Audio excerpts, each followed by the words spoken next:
మరి మా ఆవిడ దగ్గరికి వెళ్ళేటప్పటికి ఆలోచించి ఇది మీరు ట్రై చేసింది కాదు, ఈ ఆఫర్ మీకే వచ్చింది. లక్ష్మీదేవి వచ్చే తలుపు ఒకసారి కొడద్దంటారు.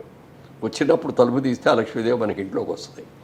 మనం తలుపు తీయకుండా ఉంటే ఆ లక్ష్మీదేవి ఎక్కడ పక్కెట్టుకో ఇంకో ఇంటికి వెళ్ళిపోతుంది. మీకు ఈ అవకాశం ఒక ట్రైల్ వేయండి, తప్పే ఉంది. మన బిజినెస్ ఇక్కడ ఉంది, షూటింగ్ అయిన రోజులు మీరు అక్కడే ఉండాలి. షూటింగ్ అయిన తర్వాత ఒక్కరోజు కూడా అక్కడ ఉండకుండా మళ్ళీ విజయవాడ వచ్చేసి బిజినెస్ చూసుకోవాలి. సరే, బిజినెస్ మ్యాన్గా టైమ్ ఇస్ మనీ కాబట్టి మీరు బిజినెస్ వదిలి అక్కడ నెల రోజుల్లో ఎన్నో డేస్ ఇవ్వాలి. మరి అది మీరు ఎంత లెక్కేసుకోవాలి, ఎంత అడగాలి రెమ్యూనరేషన్ అంటే? అంటే అప్పుడు రెమ్యూనరేషన్ అడిగే స్టేజ్ ఉండదు, ఎందుకంటే కొత్త వాళ్ళ దగ్గర డబ్బులు కూడా తీసుకొని సినిమాలు తీసే రోజులు అయ్యి.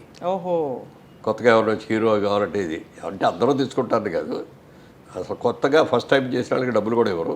కానీ మా నిర్మాత గారు నాకు 3,000, గిరిబాబుకి 3,000 రెమ్యూనరేషన్ ఇచ్చారు. ఓహో, అప్పుడు 3,000 పెద్ద అమౌంట్గా ఫీల్ అయ్యాను. 3,000 వచ్చింది వాళ్ళు ఒకసారి కానీ.